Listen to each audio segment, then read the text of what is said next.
In this Dragon's Dogma 2 video, we're going to be talking about the best rings for each vocation. People seem to really enjoy the weapons video, so I'm going to go through each class and kind of give you guys an idea of like where some good early game rings are, and then eventually like what rings you want to be on the lookout for and where to get them.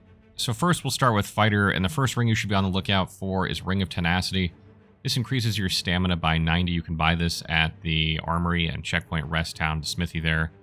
And this is just good to have on a fighter early on because stamina means you can block more, means you can attack more. And, you know, one of the biggest issues with fighters is not having enough stamina to block or blocking and then being guard broken and being vulnerable. So a little extra stamina is good to have early on, and this is a great way to get it quickly.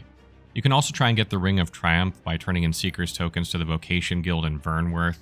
This is a great way to get not only stamina, but you also gain some health from this, and you'll also gain some carry weight. And the stamina you gain from this is actually 10 more, 100, you gain 100 health, and you gain 5 increased kilograms for carrying. So this would be a better ring to equip overall. If you can get that, Fighter is not a bad class to use that on. So those two aren't bad to have very early on in the game, but eventually you want to go get Ring of Grit. This is in World's End Cavern, which is like at the top of Ancient Battleground where the Cyclops is behind it. There's a cavern there.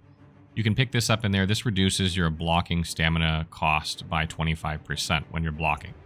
And that's huge because fighters have, you know, problems with stamina management when they're blocking. That's the biggest part of playing a fighter.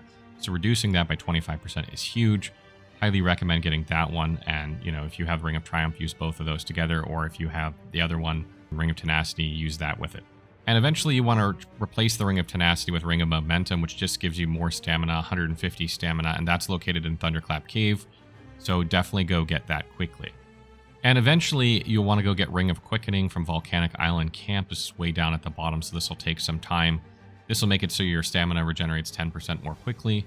So when you're not blocking, get your stamina back up in order to be able to block. Another option that you could do, which is on the way there, is there's a Dwarven guy, and he basically has a quest that once you help him with this quest, he becomes a vendor. This is part of the Magic Archer Unlock quest. And he will sell you another Ring of Grit. So you could potentially double stack Rings of Grit to even reduce your block cost even more. That's also not bad. I would either go double Rings of Grit or 1 Ring of Quickening and 1 Ring of Grit eventually. And for Mage, Ring of Tenacity is not bad either because you need stamina on a Mage in order to keep casting, and there really aren't too many other good rings for them early on. Again, you could replace it with Ring of Momentum just like a fighter to get even more stamina for casting, or Ring of Triumph if you don't want to put that on your fighter. However, eventually you want to make your way to Grisha's Armory and Sacred Arbor and get the Ring of Articulacy. This will increase your cast speed, and that allows you to cast spells faster. So that's really, really good, and you'll definitely want to get that. And eventually you can also gain Ring of Recitation in the Tomb of Junua, which is in the sand area of the game, and that casts or speeds up your cast time even faster than the other ring, but it does reduce your health, so you may not want to use it. And then eventually you'll probably want to get Ring of Quickening, which is located on Volcanic Island, as I mentioned before in the camp. You can just buy it there. And why I recommend not stacking rings on the Mage for cast speed is because unlike Sorcerers who can use Galvanize in order to just regain their stamina really fast, if you're a Mage who just casts really quickly and then spams all your stamina, now you're just standing there doing nothing, it can be really frustrating. So having a ring like Ring of Quickening on one slot and then either Ring of Recitation or Ring of Articulacy on the other slot so that you're still gaining that stamina recovery back is really valuable on a Mage. So this brings us to Archer, and the 2 rings I like for Archer are Ring of Proximity or Ring of Skullduggery. You can either use 1 and 1 or double stack, you know, one, double stack the other, etc. And I'll get into why that is in a second. However, I did test Ring of Brawn, which is supposed to increase your strength the lighter your equip load, and I did not notice a difference. At least in the menu, there doesn't seem to be any strength added. So if this is being added, it's being added behind the scenes, and I don't know exactly how much damage that adds. So until we know that, I would recommend just not worrying about that ring. So Ring of Proximity increases your damage when you're closer to a target, and I don't know exactly how much damage this does. It looks to be somewhere between 10 to 20%, in my opinion. I don't know if it's like a sliding scale or there's a threshold, but when you're very close to an enemy, you definitely deal more damage. I can see it in my testing here. And the Ring of Skullduggery increases your damage by 20% when you hit an enemy from behind. Usually when you're hitting an enemy from behind, it's like a trash enemy when you're out on the landscape and they don't even see you yet, something like that. Usually when you're fighting like bigger enemies, you're trying to shoot them in the face for weak spot damage, so it's not as useful. So realistically, I think it's probably smart to put one of each. That way, if you're shooting something back, you're getting extra damage. And also, if you're close to something, you're getting extra damage. And this will just add damage to you when you're not even realizing it. And you can find Ring of Proximity just northwest of Vernworth. This is not hard to find at all. You can go get this very early on in the game.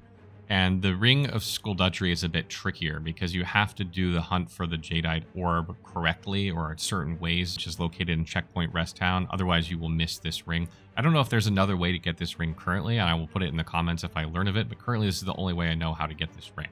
So that takes us to Thief, and Thieves have kind of a mashup between, rings that other classes would use. For instance, Tenacity is also good on a Thief early on. They tend to use a lot of stamina, particularly with like Helm Splitter or darting around. So it's always good to have them more stamina, particularly like they climb a lot too. So you can never really have enough stamina on a Thief. So getting that Ring of Tenacity and Checkpoint Rest Town would be good on them, or Ring of Momentum and Thunderclap Cave, also good for a Thief. And as I mentioned, the Ring of Skullduggery increases damage when attacking enemies from behind. Thieves tend to do this a lot, so this would also be a good ring if you can get it from that quest. If you messed it up, then obviously you won't have access to that. Ring of Triumph is also good if you want to use that on your Thief rather than your Fighter. Getting that extra stamina, extra health, carry weight, always good, particularly if you're maining a Thief. And then lastly, one I might look out for is Ring of Quickening to further boost your stamina recovery. This is located in Volcanic Island, as I mentioned before, so it's going to be a long time before you get that one. So your setup for Thief might look something like Ring of Skullduggery and Ring of Quickening eventually, or Ring of Momentum and Ring of Quickening, something like that. Probably be very good on a Thief. So this brings us to Sorcery, and they basically have the same rings that you want to get on a Sorcerer that you want to get on a Mage. Ring of Tenacity earlier than maybe Ring of Momentum or Ring of Triumph if you have that one, and then eventually switching into Ring of Articulacy or Ring of Recitation for cast speed. Now you can double stack rings, and that will increase your cast speed even more on a Sorcerer, and since they have Galvanize, which I mentioned earlier, they can regenerate their stamina really quickly and then get back to casting really quickly, so it can be a good move on Sorcerer. Just note that when you stack rings, it doesn't seem to give you like the additive effect. Like, it's not like you get double the effect by stacking 2 rings. It seems to be multiplicative or something like that from my testing. So you get a little bit of a weakened effect when double stacking. So you might want to do something like use Ring of Recitation and then Ring of Momentum for extra stamina, so you have a bigger stamina pool. Something like that might actually be better, and you'll just have to see what works for you. But in my testing, I didn't get that much performance improvements by stacking rings. But if you do want to use 2 Rings of Recitation, you can duplicate them at the Sphinx in order to have 2 of them. Just keep in mind that will reduce your health significantly if you do that. So I don't know if that's a good idea or not. So that brings us to Warrior. Ring of Tenacity is good early on. Stamina is very good on just about any character. Warriors need stamina as well. Ring of Triumph or Ring of Momentum are good upgrades for that if you want to slot that. You can also get Ring of Vehemence very early on from the Vocation Guild guy for 5 Seekers tokens. This increases your knockdown power by 100. You could actually put 2 of these on and have 200 extra knockdown power. I don't know if you need that or not.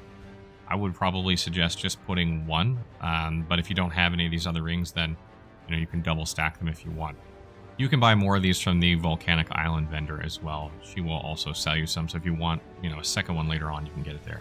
And this brings us to Mystic Spearhand. Again, Ring of Tenacity is good early on. You'll probably want to upgrade that with Ring of Momentum or Ring of Triumph, or supplement it with one of those. Those are in the same locations I mentioned earlier. Ring of Skullduggery is also not bad on Mystic Spearhand because you tend to hit enemies from behind a lot, attacking rapidly, or sometimes you'll paralyze them and stab them in the back. So that could be one that you could add for this build in order to get more damage as well. Moving on to Magic Archer. Much like the Archer, you're going to take advantage of very similar rings. Early on in the game, you're not even going to have Magic Archer, so we're going to assume you have access to most rings by the time you get Magic Archer. Ring of Proximity, Ring of Skullduggery, both of those are good. You could even use Ring of Quickness if you want more stamina regeneration. I don't find that's a problem on my Magic Archer, though. So you'll probably have 2 of one of these or 1 in one of these. That's probably what you'll have set up on your Magic Archer. And then we come to Trickster. Tricksters don't tend to get hit. Well, when played correctly, they don't tend to get hit. So they don't really have a huge focus on their own stats that much. Stamina can be a bit of an issue when you're first learning to play this class. So things like Ring of Triumph or Ring of Momentum could be good for the Trickster just because you tend to chew through stamina. But then something like either Ring of Quickness to give you more stamina recovery might be good later on in the game, or even Ring of Percipience in order to increase your Magick. Magick will increase the health of your Phantom, essentially, allowing it to take more hits before it dies. And even though this ring only gives you 30, it's more beneficial than probably giving yourself health if you're not getting hit. And you can find many of these just west or northwest of Vernworth. I'll show you on the map here where you can get them, and that would allow you to even like double stack them early on until you got some of these other rings, or if you found you were never getting hit and not having stamina problems, you could use 2 of them if you want. I don't recommend doing that on other classes that use magic, though. I don't think 30 magic in general is worth it. I think stamina recovery and stamina is a lot better on most classes. And there are a couple of rings like the Ring of Skullduggery and Ring of Proximity that deal damage, you know, when certain conditions are met. So that wraps up our video on best rings for each vocation in Dragon's Dogma 2. There are not a ton of great rings in this game, unfortunately. Most of the best rings you'll probably want 2 of if you could have it using the Sphinx quest. Probably best for most builds, but there are, you know, several rings that you can get and use along the way until you find others. I'm going to try and do a video for this on armor. A lot of people commented they wanted one on armor. I probably will need a couple days to do that one, though. It's just a little bit more complicated than the rings and the weapons, but I'm going to try and do that. Might not be the very next video we do, but I will try and put it together soon. And again, if you have other tips about these rings that I forgot to mention, please mention them in the comments, or if you have questions, post them there, and I will answer them as soon as I can.